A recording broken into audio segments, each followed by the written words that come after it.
ชนเน็ตแหม่อยากชนยังเนาะเอ้าเนาะพี่น้องเอ้ยของประตูเพิ่นว่าจะกินแอมเหรอโอ้ยกำลังโก้พี่น้องเลยครับเอ็ดฟังเสียงแอมเก้าเดี๋ยวมาซาเราเทิงมาได้สกี้ป่ะตะกี้ในเก้า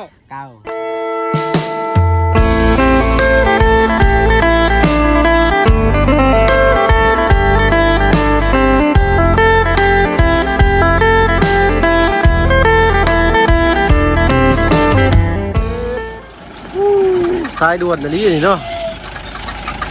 พันกุ้มเข้ามาพี่น้อยเนาะมาฮอดจอดถึงแล้วพี่น้อยเนาะ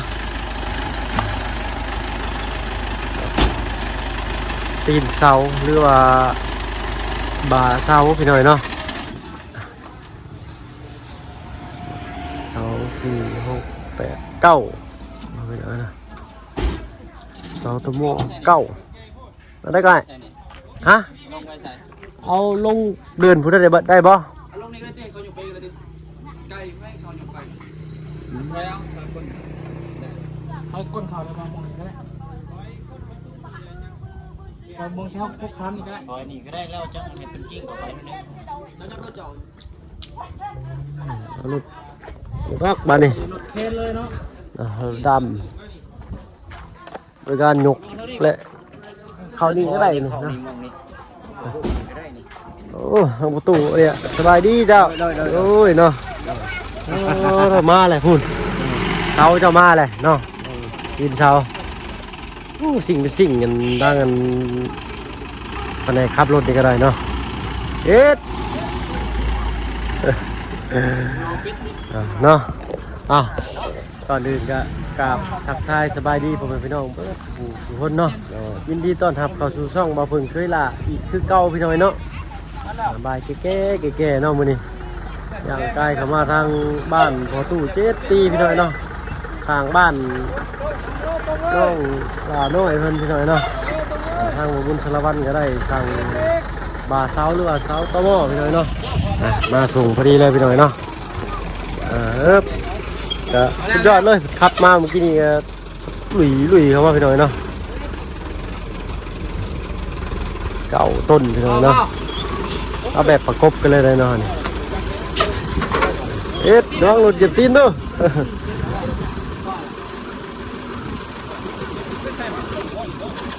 ใส่แต่บ็อกเซอร์แล้วกันนะหาจักหน่อยอีกแล้ว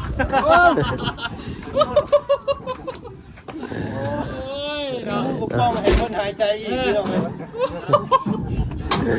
แต่ประตู7 ปีเป็นพี่น้องเนาะเก่งได้ว่าดิ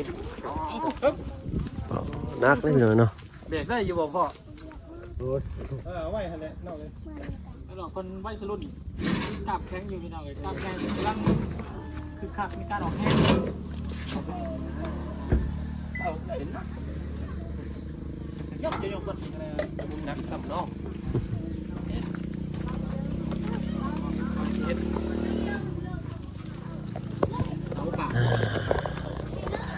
บ่าเสาแบบประกบเลยพี่น้องเนาะหลอกลุมหลอกเทิงตัวนี้แบบเดียวกับบ้านเสาบ้านน้องอ้อนนี่เนาะที่เฮาอันถ่ายมาเมื่อกี้เนาะเสกบินแล้วรวมมูลค่าเท่าไรบาบุญนั่นยังบ่ทันได้บินเนาะเสาหน้า15เสาหนึ่งตีนหนึ่งอันหนึ่งนี่90,000 กีบ90เท่าไร81ฮะ81บ่เสา8 ล้าน1บ่บ่ฮอดบ่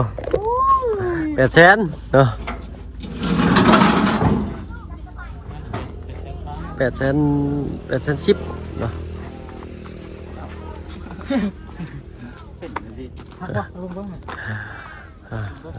มาแล้วพี่น้อยเนาะ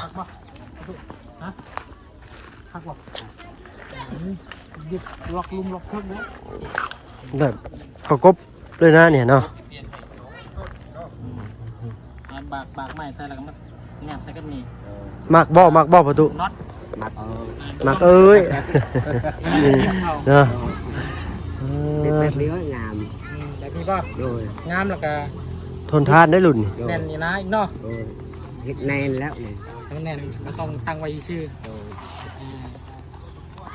พี่น้อยเนาะมาพาพี่พาน้องมาเบิ่งบอลอยู่บอลนอนเพิ่นพักเพิ่นเช้าเพิ่นย่านไม้เพิ่นเสียตกเหียเสียหายเพิ่นเอาผ้าบัดมากางนอนอยู่นี่เลยพี่น้อยเนาะอู้ดูเสียสารบอลมุ่งเราอยู่นี่พี่น้อยเนาะมาเห็นแล้วนอนอยู่นี่แหละนี่กองไม้เนาะคากะลีนี่แต่กลางคืนนี้บ่ย่านหยังเนาะย่านแต่ลมมาแห้งหรือว่าฝนตกมันสิพัดหลังคาเพิ่นไปพี่น้อยเนาะผ่าบัดขาดแต่ว่าเลยก็ย่านยุ่งแน่เนาะเราย่านไม่เราเสียแล้วนอนเฝ้าค่ะขนาดเลยพี่น้อยเนาะนอนกับเมียเราจะมีเลย2คนพี่น้อยเนาะทางประตู7 ปีเพิ่นก็ได้เนาะ อื่นกูเมื่อแล้วมืออื่นนี่เมื่อเล่นเมื่อเอาบุญบุกไฟบุญใหญ่บ้าน โดย เมื่อนำกันบ่ โดย เมื่อบ่ โอ้ยเฮาก็เคยไป โอ้เนาะ ไปที่ฮอดลูกทอดเมียเลยเนาะ โดย มีบ่บุญบั้งไฟอยู่พี่ประตู บ่มี เนาะ คนลาวเท่าถึง เนาะมื้อวันที่30วันที่1นี่ก็วันที่29กับ30เล่นน้ำบ่บุญ แม่น บุญใหญ่บุญบังไฟบ้านโคกใหญ่พี่น้อยเนาะมาเด้อเนาะเชิญเที่ยวชมงานบุญ โดย บังไฟเนาะแต่ก็หลายฟ้าหลายปีแหละเพิ่นว่าเพิ่นบ่ได้จัดงานบุญบังไฟหรือว่างานบุญเผยเพิ่นบ่ได้จัดเนาะ 4-5 ปีเพิ่นเอาเทื่อนึงเนาะแล้วแต่หมู่บ้านแล้วแต่นายบ้านเพิ่นเนาะเสาก็มาเลย9ต้นพี่น้อยเนาะ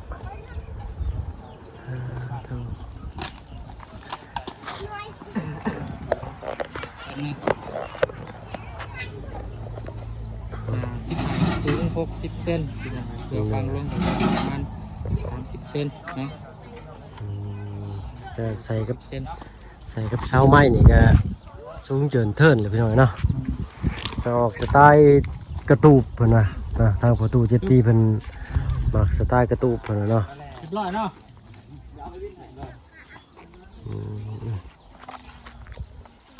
เอ็ด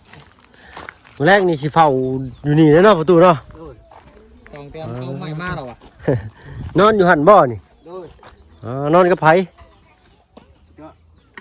นอนกับอัน เฮานอนกับเฮาจนเดียวเฮานอน เนาะ นั่น เนี่ยเด้สามีบ่ได้นอนบ่ประตู โอ้ยมันนอนอยู่เฮือนอืม ยามเป่าหนึ่งเข้าหนึ่ง อ๋อยามเข้าเป้าหนึง เนาะเอาอันนั้นโอ้ยบ่มีข้าวกินนะตายแล้ว เนาะย่านเข้าเสียพี่น้อยเนาะ โดย ให้เมียเฝ้าเข้า1กระสอบ ตู้ ไรดิ เอาเรียกสิออกจ่ายเงินเพิ่น โดย จะได้ฮะ มีค่าส่งเนาะ ข้าวชงนี่อันนี้บ่ โดยนับเบิ่งจักอันนับเบิ่ง บ่ได้มีค่าส่งเนาะพอดี ลาลายโอ้ยลาตะกี้ เท่าไหร่ ตะกี้ลำนี่แหละ เท่าไหร่ ลำห้องยาตะกี้ ตะกี้ นับเป็นแบบ1 2 3ดูนับได้บ่ นับ1 2 3ได้บ่ นี่ อืม หนึ่ง เลย ช่อง เออ สาม เออ สี่ห้า เออ หก เออ เจ็ด เออ แปดเก้า เก้าเสา โอ้มื้อนี้เรานับได้เด้เนาะเขาเรานับในมือน่ะเรานับกลับไปกลับมาไปเลยนะ เพราะเก้าในภาษาเราเทิงมาได้สกี้บ่ ตะกี้ ตะกี้ ตะกี้ ตะกี้ในเก้า เก้า 10เด้ซะภาษาลาวถึงนี่ จิบ จิต กระติบ วันนี้ จิต เท่าไหร่นี่วันนี้นี่เป็นเงินตัวนี้ เงินนี่ อืม แคนมันชั้นห้าบ่ จัก เสียหาพี่น้องเนาะเป็น โอ้ย รู้ แสนหาก็บ่ซื้อแล้วนี่ ชื่อบ่ เสาหนึ่ง90,000อันหนึ่ง90,000 โดย 9 อันกับ810,000กีบ โดย อ่า ตายบ่ประตู800,000 10,000กีบนี่ อืม โอ้ บ่มีเงินนี่มีแห้งโง่ บ่มีเงินฉันมีฉันนี่มีแห้งโลดแม่นบ่ มีแห้งโง่ เนาะ เอาจัด เอา เรียง เนาะ ดี บ่ม่วนกับเพิ่นสิ จริงๆ ไปเลยเนาะ มันเรียงกันสลายเบิ่งบาดนี่เนาะมาไปเป็นระเบียบปานพี่น้องเอ้ย ปึ๊บ ใส่แห้งก้าวอยู่พี่น้องเนาะแล้วก็บ่ได้อยู่ซื่อแต่ละมื้อก็เฮ็ดงุมอยู่เฮือนจังแม่นเฮ็ดสร้างรู้สึกว่ามาตอนนี้เราอยากสูบๆลงพี่น้องเราอยากพร้อมๆลง เราบ่เนียนคือแต่เก่าเนาะ บอกว่านอนบ่รับเอาประตูบ่มีรับเสมอยเราอ่ะ ขอยิงก็ได้ประตูนักเด้ เนาะ มาใช่ครับเอา เอาเอาปึ๊บ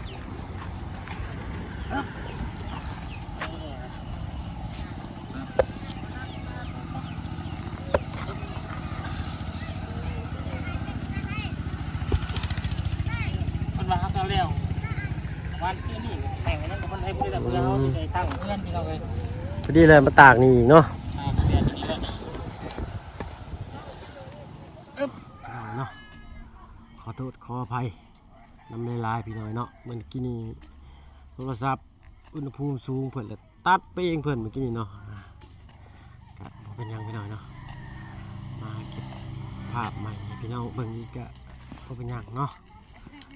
ขอโทษขออภัยน้ำลายเนาะเสาก็เก้าต้นพี่น้อยเนาะทางบ่าวบุญสาละวันเพิ่นได้ครับหน้าที่เป็นสะพานบุญหน่อยเนาะอันนี้บ่สร้างบ่บ่เสียง บ่คนอันนี้คือ อ๋อ มาเบิ่งนี่แหละ อ๋อแทกมือซื้อเนาะ เที่ยงมาวัดเบิ่งให้เพิ่นมาวัด โดยเนาะ เนาะสบายดีเนาะทาง โดยเจ้าสบายดีทางบ่อเสียงเนาะ เนาะ โดยเบิ่งทางเมียเพิ่นสินับคือกันบ่เนาะ เดี๋ยวเยอะเอานับเป็นภาษาเจ้าเอา อ่ะ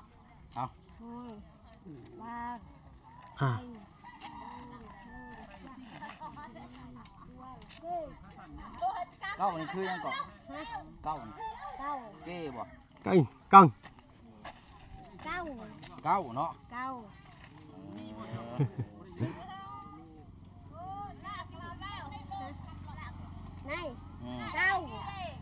นี่ในบ่เรางุ้งแล้วบัดนี้นับไปนับมางุ้งแล้วบัดนี้ เนาะ ร้อย เอ้านับเป็นภาษาลาวกลางดูแม่1 2 3อ่ะนะ โดย 2 3 4 อ่า 5 6 7 8 อ่า ก็มี8 1นะบัดนี้หายไปใช้ เด้นี่เจะลืมนับตัวนี้ฮะ เลี้ยวเชี่ยงงนับไปนับมางุ้งแล้วบัดนี้บอดเก้า เฮ็ดบาดนี้ บัดรับช่วย กล้วย แล้วตะกี้ตัวนึงอะไรน่ะตัวแรกไม่ยงเลยนายก็ตาเอาเนี่ยเดี๋ยวไปรอน่ะมันนักเดี๋ยวจังเข้าไป เอ้าให้เพิ่นนั่นเลี้ยงเอาไปคักๆเพิ่นว่าเนาะให้เพิ่นนับใหม่บาดนี้เนาะ เลี้ยงเป็นแถวแล้วนับไป โอ้พี่น้อยเนาะ เราสับสนในการนับเลข บ่ได้ตั้งว่าเฮ็ดให้เพิ่นได้พี่น้อยเนาะอันนี้แบบเพิ่นนับไปเบิ่งเนาะเพิ่นก็พยายามรีเพิ่นก็ได้เนาะบ่ได้แกล้งบ่ได้หยังเพิ่นเด้อพี่น้อยเนาะพลาดไปก็ได้ขอโทษขออภัยเนาะเอาใหม่เด้อตัวแม่เอาใหม่อยู่ห่า ปุ้ยการไปกองข้าววัดปูปัวเก้ เก้ดิเก้เป็นเท่าไหร่ เป็นตัวไรเกณฑ์เป็นชานรอบ เขียนละ เก้า เก้า นับแบบ1 2 3ได้บ่แม่ เรียกมวยบาท 1 โดย 3 นี่นึ่งบัดชามรถบาท 1 โดย 2 3 อ่า 4 อ่า 5 เอ้า 6 โดย 7 8 9 เอ้าตบมือ ตัวมือ โอ้ เราก็ตบน้ำมารีพี่หน่อยเนาะ คัก โอ้ยบาปได้บ่เสียงเนาะสิบาปปะจักบ่ได้แกล้งบ่ได้พี่หน่อยเนาะ อ่ะ นั่นแหละ อันเดียว งับมันแหละ เดี๋ยวก็เป็นแบบว่านัวๆหัวม่วนให้พี่ให้น้องเบิ่งพี่น้องเนาะจังบ่ได้เครียดปานใดพี่น้องเนาะ นี่จะเป็นบ้าแบบนี้นี่เนาะ บาประกบ บ้าประกบ โดย แต่ว่าปาดหน้านะเนาะ โดย ปาดหน้านี่เนาะ โดย นับอีกแล้ว ไปเบิ่งอีกแล้วบัดนี้เอ้า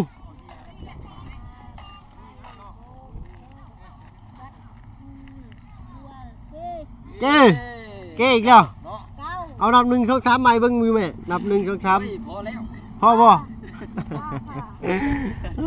เนาะ เฮ้ย ทางนั้นก็เราเฝ้าไม้เรานอนอยู่นี่เด้อพี่น้องเนาะ คันว่ามันบ่ฮอดนี่เรานอนเฝ้ากังเว้นนี่ได้นี่ เพิ่นบ่นอนดอกกลางเว้นเนาะเพิ่น ยุงกัดเราอ่ะ จะยุงกัดจึงยุงคกไม้บ่ ยุงคบไม่ บ่ว่าดอก เฮ้ยเนาะ ผมไม่จนห่อบ่ได้พุทธได้เราอ่ะยันยุงคบหมดโบ หากคนนี้บ่กลางมุ้งกระทาง ยันยุงคบเราห่อไว้คักแท้ว่ายันยุงเรา เอาห่อมัดไว้เนาะ เรายันคนรักเราพี่น้องก็ดึงไปอันนึงก็แล้วบ่พอได้เราเนาะ ยากอีกแล้วเนาะ นอนนำกันผู้เดียวบ่หรือสองคน นอนกับลูกชายบ่ ลูกชายเฮากับอาเตียวบ่ ยุงบ่กินบ่บ่ประตู โอ้ยจำมันมากินอยู่นี่แหละนอนเฉย กินกันมันกินนอนเฉยเราอ่ะ ทักแท้เนาะแต่ใส่เสื้อ หน่อยนะ บ่ได้เคยใส่ชงชนิดเทื่อแต่เกิด ใช่ยังไงนี่น่ะ ใส่แต่บ็อกเซอร์เนี่ยจงป้องน้ำนี่เห็นบ่ป้องหายใจเพิ่น โอ้ย โคตรโพเย็นเราอ่ะเนาะ เอาอยากได้ได้ช่องตัวนี้เอาอยากได้บ่มีช่อง อยากได้ส่งขาครึ่ง โอ้ยได้ส่งขาครึ่ง เอา เนาะ เคยช่องแบบนี้ อันนี้บ่ได้เป็นบ็อกเซอร์พี่น้องเนาะเป็นกางเกงขาสั้นเพิ่นนั่นแหละเนาะ ไม่แน่ แต่ว่าสั้นนั่นเลยก็เลยเบิ่งก็เลยคืออันบ็อกเซอร์พี่น้องเนาะอ่ะนี่ส่งเราก็ได้เนาะ อันนี้บ่ส่งบ่นี่ ใส่เบิ่งอยู่หั่ ส่ น งเจ้าบ่ นี่ช่องเฮาไฟอยู่ป้านี่ ส่งใส่ไปป่าเนาะ อะไรตบ ส่งบ่ได้ตกหรอก จนแข็งแล้วก็เนาะ ไปป้า จะตบนี่ ส่งเพิ่นเป็นส่งขาสั้นพี่น้องเนาะ ไฟอยู่ป้า ทางป่าลุงมันบางท่านเพิ่นก็ว่าคือบ่ให้ทางอัน ถ้าแป๊บนึงไปเอาน้ำเย็นไว้กินเด้อ ประตูเพิ่นนั้น มีเอาสปอนเซอร์มาให้ประตูเพิ่นได้ โดย ให้เราสดเพิ่นได้หรือเปล่า เนาะพี่น้องโดยเอาอันน้ำบักพร้าวครับสปอนเซอร์ให้ทางอันพอตู้จดปีเพิ่นก่อนพี่น้องเนาะพี่น้องเนาะน้ำบักพร้าวเย็นสปอนเซอร์บ่ได้แช่พี่น้องเนาะ เอามาพี่ไปตู้มาพี่มายืนกูกับพัวจะอยู่ห่ะ เฮ้ยเนาะเพิ่นฮ้อนเนี่ยเพิ่นกินน้ำบักพร้าวเย็นๆจักบาทก่อนเนาะ ก็มีทางอาจารย์เรา มีเรียบร้อยแล้ว มีครบเบิดเลย เอาพี่ไปตู้ ดำเนินการอย่าง อึ๊บ เดียว โอ้แสดงว่า อ่ะ มุดจดแล้วสันนี่เนาะพี่น้องเนาะ ครบ เรียบร้อย อะไรอย่างนี้บ่ เอานี่มายืนนั่นใกล้ๆกันเบิ่งอยู่ห่ะ ชนกันเบิ่งอยู่หั่น เปิด ชน ข แก้ ว ว ดชนกันเบิ่งอยู่ห่ะ แก้ว เอ้า เบิ่งแน่ เจ้านี่เอาสีเขียวๆประตูนี่เอานี่จะได้ชูกำลังโอ้โดยเนาะ แกะเป็นอยู่บ่เบิ่งอยู่ เปิดเบิ่งอยู่ห่ะ ก่อนอื่นเด้อเดี๋ยวสิแค้นกินตัวนี้ก่อนเอา กินจามก่อนบ่ กินจามบ่น้องเคี้ยวกินเบิ่งเด้อ เฮ็ ตัว ด นี้เลยได้ มันยังหยาบให้เราแท้บ่เชียง เอา สิได้เป็นโทษพาเราไปห้องหมอกูจักอันนี้ บ่ เสียงรุด ล ตรง อ นี้ งชิมเบิ่งก่อนอยู่ห่ะ ชิมก่อน ชิมก่อน ชิมก่อนหน่อยนึง ป้อนผัวอยู่ป้อนอาเดียอยู่ ป้อนแน่ คือเอาในเด็ก ใส่ครับพี่น้องเอ้ย เอาชุกกี่หรอกเขาซื้อมาจะดีดอก เรียบร้อย เด็ดเนาะใส่มือเด็ดเลยขาย เออมับเขาให้ป้อนเพิ่นป้อน ป้อนผัว ไอ้ป้อนผัวนี่ บ้านครัว เฮ้ยบุเพลงผัวช่ำบาด อืม แน่ โอ้ยกินแรงอยู่ ช่างเป็นแท้ กินผู้เดียวเฉยไอ้พี่น้องเอ้ย จำปั้นกับพัว แล้วเมียบุเพลงช่ เอาชนแก้วเบิ่งอยู่ห่ะ แกะมันอยู่แกะเป็นบ่ ำชนแก้วเด้อชนโอ้เสียงเอาชน บาดนี้ชิมอยู่เป็นนี่ได้รสชาติมัน เอาชนแก้วเบิ่งอยู่ห่ะ เอา ชนเฮ็ด นี่ แหม่บ่อยากชนหยังเนาะ เอ้าเฮ้ยเนาะพี่น้องเอ้ย ปึ๊บ ของพ่อตู้เพิ่นว่าจะกินแอมเหรอ โอ้ยกำลังโคกพี่น้องครับ เฮ็ดฟังเสียง แอม แอมดื้อเนาะ แบ่งให้ลูกเรากินน้ำพี่หน่อยเนาะ แอมน่ะแซ่บ เอาพี่น้องดีใจนำเอา เนาะ ทางอาจารย์กาซีขอตัวไปทางอื่นก่อนสวัสดี เนาะ พบกันใหม่เด้อเบิ่งหน้าเด้อ โอ้ยสบายดีเจ้าเนาะ ไปจะกินยาไทยมันนี่แห้ง โอ้ยเนาะ ได้ ทุกพี่หน่อยเนาะเอ้าทางเฮากะสิเดินทางไปทางอื่นกันต่อพี่หน่อยเนาะสำหรับคลิปนี้ก็สิขอตัวลาก่อนพี่น้องเนาะก่อนอื่นก็ขอบใจที่เขามาหามาชมคลิปนี้พี่น้องเนาะถ้าผิดพลาดประการใดก็ขอโทษขออภัยนำหลายๆเนาะถ้าว่าบ่ถือบ่ต้องก็คอมเมนต์มาเตือนกันได้พี่น้อยเนาะทางเฮาก็สิเข้าไปอ่านและปรับปรุงให้พี่น้องอีกพี่น้อยเนาะเอ้าสำหรับคลิปนี้เว้ากันหลายแยกกันห่างพี่น้อยเนาะลาแล้วพี่น้องเนาะเอาเป็นว่า